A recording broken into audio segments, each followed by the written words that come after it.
Click করার জন্য আপনাদেরকে জানাই অসংখ্য অসংখ্য ধন্যবাদ। আপনারা দেখছেন আপনাদের প্রিয় ইউটিউব চ্যানেল ওয়াও 007। তো ফ্রেন্ডস, ইতিমধ্যে সমস্ত রাজ্যে ডিএ কেন্দ্রীয় হারে ডিএ দিচ্ছে, আর পশ্চিমবঙ্গ রাজ্য সরকারি কর্মচারীদের ডিএ মাত্র 14%। তাও আবার সুপ্রিম কোর্টে শুনানি নিয়ে ডিএ বৃদ্ধির জন্য শুনানি চলছে সুপ্রিম কোর্টে।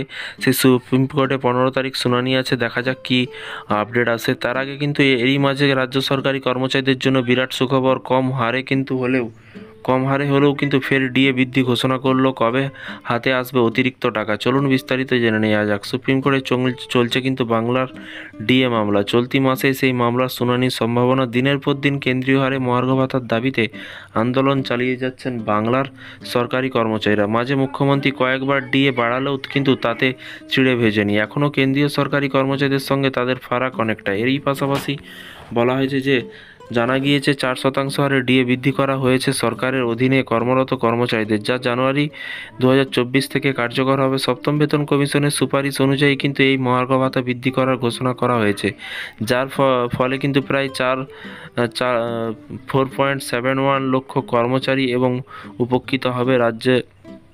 রাজ্য জুড়ে 4.73 লক্ষ পেনশনভোগী উপকৃত হবেন। সরকার জানিয়েছে বর্ধিত ডিএ 1 জানুয়ারি থেকে 30 জুন 2024 পর্যন্ত সময়সীমার জন্য নিয়মিত বেতনের সাথে 3টি কিস্তিতে দেওয়া হবে, এবং রিপোর্ট অনুযায়ী জানুয়ারিতে, ফেব্রুয়ারিতে, মার্চ, এপ্রিল, মে এবং জুন মাসে 4% হারে বর্ধিত ডিএর বকেয়া 3টি কিস্তিতে মিলবে।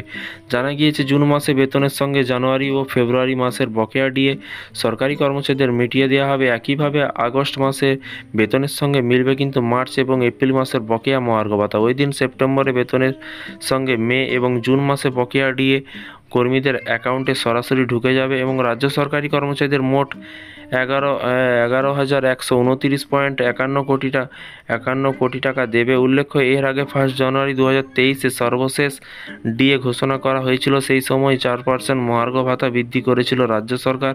রিপোর্ট অনুযায়ী সাম্প্রতিক নিজের কর্মচারীদের ডিএ বা মহার্ঘ ভাতা বৃদ্ধির ঘোষণা করেছে গুজরাট সরকার। খোদ মুখ্যমন্ত্রী ভূপেন্দ্র প্যাটেল এই নিয়ে কিন্তু ঘোষণা করেছেন বলে কিন্তু জানা গিয়েছে।